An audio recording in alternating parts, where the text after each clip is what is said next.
2027 की लड़ाई अब एकदम ओपनली और बहुत आमने सामने की शुरू हो चुकी है। बहुत मामूली सा पॉलिटिकल इक्वेशन है, इसको समझ लें आप। मतलब कोई इसमें बहुत रॉकेट साइंस नहीं है। भारतीय जनता पार्टी का चाहे उत्तर प्रदेश की बात हो चाहे पूरे देश की बात हो, इनकी राजनीति इस बात पे डिपेंड करती है कि हिंदू एक हो जाए, हिंदू एक हो जाए, जाति व्यवस्था के ऊपर उठ जाए, हिंदुत्व की बात करे और इस बात को समझे कि हिंदू एक होने में ही सुरक्षित है। जैसा कि योगी आदित्यनाथ ने कहा, बटोगे तो कटोगे, और उसको बदल के प्रधानमंत्री ने कहा एक रहोगे तो सेफ रहोगे।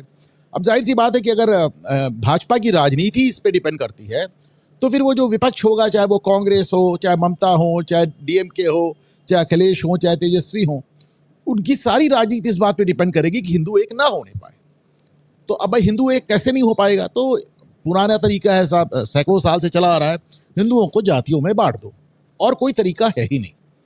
तो अब जाहिर सी बात है, कांवड़ यात्रा आ रही है तो योगी अपनी बात कर रहे हैं। अभी योगी पे भी आएंगे कि योगी क्या कह रहे हैं। पहले हम शुरुआत करते हैं कि अखिलेश ने क्या कर डाला। हालांकि मैं फिर कह रहा हूं, इससे अखिलेश को नुकसान होने वाला है, अच्छी तरह नुकसान होने वाला है। अब आप इस तरह समझें कि आज इटावा में बवाल हो गया, अच्छा खासा लंबा चौड़ा बवाल हो गया। ये उस मुद्दे पे हो गया जिसकी चर्चा मैं पिछले 3 दिन से कर रहा हूं। आज एक जिसे कहना चाहिए वहां पे मारपीट, पुलिस कचहरी सब हो गई साहब। पुलिस पे हमला हो गया, पुलिस से भिड़ गए यादव संगठन, हवाई फायरिंग हो गई, पुलिस की गाड़ी तोड़ दी गई, पुलिस को दौड़ा दिया गया, सब कुछ हो डाला। अच्छा, क्यों हुआ? मैंने आपको पहले भी बताया था कि इटावा में कुछ कथावाचक थे जो यादव जाति से आते थे। उन्होंने अपना फर्जी आधार कार्ड बनवा रखा था ब्राह्मणों के नाम का, और उन्होंने वहां पे कथा की। अच्छा, इनकी कथा भी बड़ी जबरदस्त सामने आ रही है, वीडियो वो मैं दिखाना नहीं चाहता, बड़ी उठपटांग बातें कर रहे हैं, बहुत ही अश्लील बातें कर रहे हैं। और बहरहाल वहाँ पे उन्होंने शायद कुछ महिलाओं से भी अभद्रता की। उनका एक पुराना रिकॉर्ड है, वो सपा की महफिलों में गाते रहे हैं, महिलाओं को छेड़छाड़ के उनका रिकॉर्ड है। ये सब हुआ और वहाँ पे लोगों ने उनको पीट डाला, उनका बाल वाल सब मुंडा कर दिया। और जाहिर सी बात है, जब आप कानून अपने हाथ में लेंगे तो फिर जो होना था वही हुआ। सब के सब गिरफ्तार हो गए और मतलब पहले थाने में पिटाई हुई, फिर जेल चले गए। ये वो लोग हैं जिन्होंने पीटा पाटा। लेकिन फिर पलट के भी एफआईआर हो गई, एक क्रॉस एफआईआर भी हो गई कि साहब आपने फर्जी आधार कार्ड बनाया, जो कि अपने आप में बड़ा मेजर जुर्म है, और ये कि साहब आपने वहाँ औरतों से अभद्रता की, तो इनके खिलाफ भी मुकदमा हो गया। अखिलेश यादव ने इस बात को बहुत ढेर सारी हवा दी और उसको यादव बनाम गैर यादव बनाया, जो मैं लगातार कह रहा हूं उनके भले में नहीं जाने वाला। ये मामला भी इनको उल्टा पड़ने वाला है। बहरहाल इन्होंने यादवों की इज्जत का सवाल बनाया और गांव-गांव में ब्राह्मणों का बहिष्कार होने लगा, बोर्ड लगने लगे कि साहब यहाँ पे ब्राह्मणों की एंट्री मना है वगैरह, तो पूजा पाठ करना मना है। तो भाई अब कोई तुम्हारे घर पे चढ़ के तो नहीं जा रहा ना पूजा पाठ करने, नहीं कराओगे तो अच्छी बात है। अब इसमें एक अखिलेश यादव के एक बड़े दाहिने हाथ हैं, गगन यादव, तो वो आप अक्सर वो अखिलेश के साथ पिक्चर पोस्ट करते रहते हैं।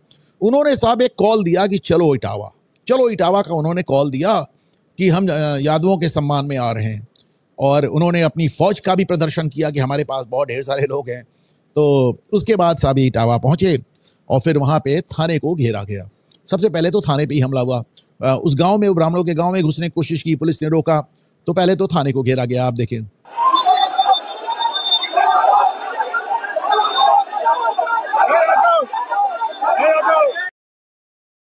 और उसके बाद फिर जब पुलिस ने इनको थोड़ा सा पुश किया तो फिर तकरार हो गई, और फिर एक नौबत ऐसी आ गई कि पुलिस ही भागती हुई नजर आई।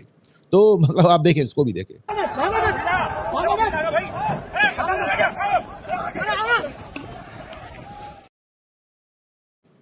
तो पुलिस को ही दौड़ा लिया गया साहब। अच्छा, मैं पहले भी कई बार बता चुका हूं, अब एक बार फिर से दोहरा देता हूं, आखिरी बार दोहरा देता हूं कि देखिए, इसमें यादव वाली कोई बात नहीं है। जितने यादव गुरु हुए हैं हमारे यहाँ, उतने तो शायद किसी और जात के नहीं हुए, जितनी उनकी फॉलोइंग रही है आज की तारीख में। आप समझिए, रामदेव की जो फॉलोइंग है, इससे ज्यादा ये जो नीचे आपको नजर आ रहे हैं जय गुरुदेव साहब, इनका तो 16-16 किलोमीटर लंबा काफिला चलता। तो ये सारे गुरु आपको यादव नजर आते हैं। कथावाचक भी आपको सारे यादव नजर आते हैं, एक से बढ़कर एक कथावाचक है यादव। लेकिन वो ठीक है कि अपने फर्जी आधार कार्ड नहीं बनाते हैं, तो उन लोगों को दिक्कत नहीं है। लेकिन अब ये हुआ और अखिलेश ने इसको मुद्दा बना दिया, और अच्छा खासा मुद्दा बना दिया। योगी जान रहे हैं, योगी अब इसमें थोड़ा सा बैकफुट पे है। योगी जान रहे हैं कि इस बार मामला यादवों से है, और योगी बहुत समय से प्रयास कर रहे हैं कि साहब यादवों को वापस सनातन के फोल्ड में लाया जा सके, उनको फिर से सनातनी बनाया जा सके। और तो उन्होंने इस मामले के इग्नोर किया। उनका कांवड़ यात्रा का मामला भी आ रहा था, तो उन्होंने अपने दूसरे आदेश जारी करने शुरू कर दिए कि कांवड़ यात्रा में रास्ते में कहीं गोश्त नहीं बिकेगा, खुले में। दूसरे उन्होंने ये भी कहा कि साहब सारे दुकानदारों को अपने नाम लिखने पड़ेंगे, जो पहले से हो रहा है। उन्होंने इस बार बड़े सख्ती से कहा कि अखिलेश यादव को ये बात भी नागवार गुजरी कि आप कह रहे हैं कि कांवड़ यात्रा के रास्ते में गोश्त नहीं बिकेगा। उन्होंने इसका भी विरोध करना शुरू कर दिया। आप वीडियो देखें।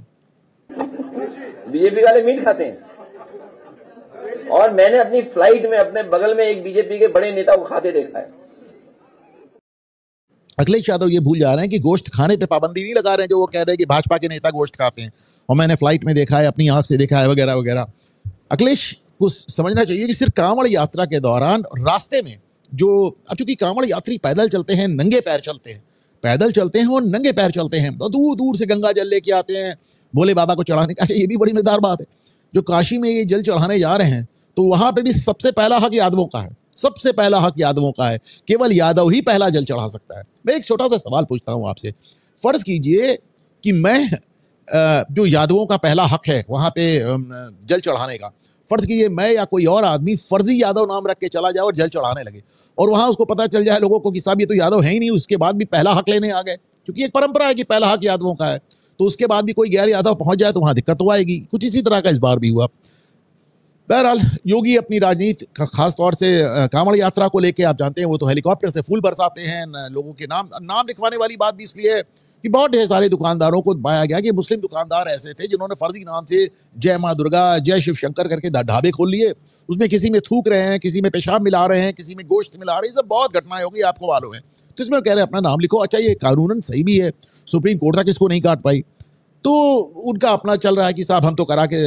आज भी देखिए उन्होंने बरेली में एक गो तस्कर, एक मुस्लिम गो तस्कर, उसके मकान को, चूंकि गो हत्या में वो पकड़ा गया, तो उसके मकान और उसका कैफे सब उन्होंने, योगी ने आज डिमोलिश कराया।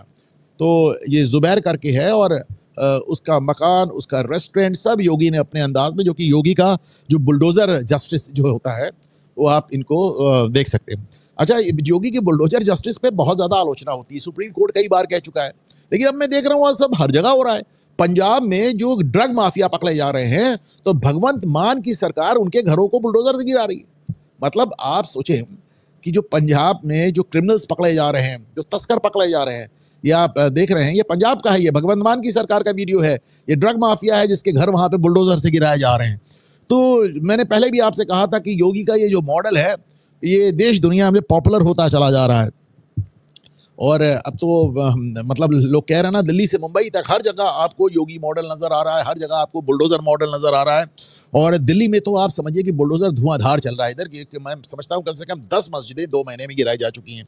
मैं आपको एक मस्जिद में, बड़ी मस्जिद थी, मैं उसका नाम भूल रहा हूँ, तो उसको कल गिराने के लिए डीडीए का बुलडोजर गया था, तो साहब जो उसमें मुस्लिम समुदाय था उसने मस्जिद को घेर लिया, उसको गिरने नहीं दिया। मैं देखिए इसको समझिए, ये बड़ा इंपॉर्टेंट वीडियो है।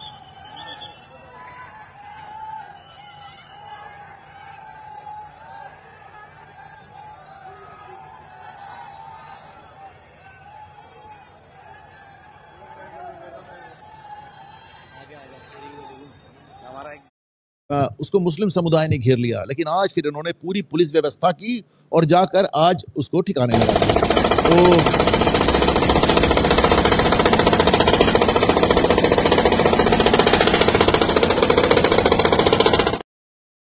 इस बार जो विरोध कर रहे थे उनको बड़ी दिक्कत आ गई, क्योंकि बड़ी पुलिस बंदोबस्त करके गए, तो जो कल नहीं गिरा पाए थे आज गिरा दिया।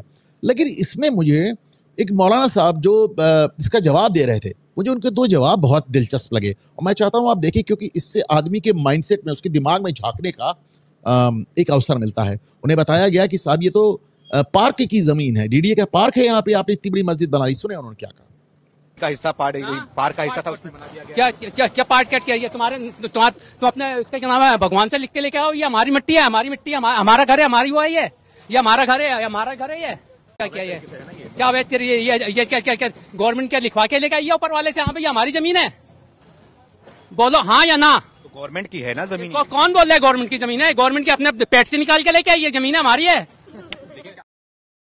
तो 2 बातें उन्होंने कहा कि एक तो क्या तुम इसको भगवान से लिखवा के लाए हो अपनी जमीन, हो क्या सरकार अपने पेट से निकाल के जमीन दे के रही? तो बड़ा एक सिंपल सा लॉजिक है कि साहब यहाँ पे हमने डंडा गाड़ दिया और जमीन हमारी है।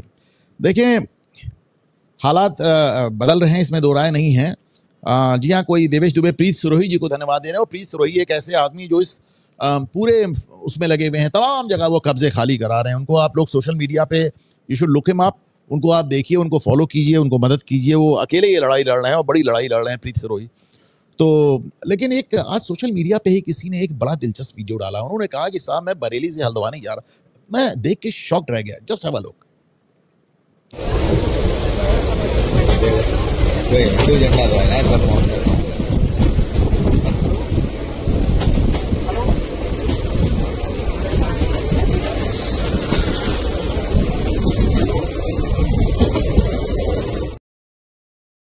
तो साहब ये बरेली से हल्द्वानी के रेल का रास्ता है, रोड का रास्ता भी कुछ ऐसा ही है। और कहा जाता है कि डेमोग्राफी इज डेस्टिनी, यानी जो जनसंख्या है वही आपका भविष्य है। तो चलिए, मैंने दिखाना था, दिखा दिया। बाकी तो चलिए, जो होगा देखा जाएगा।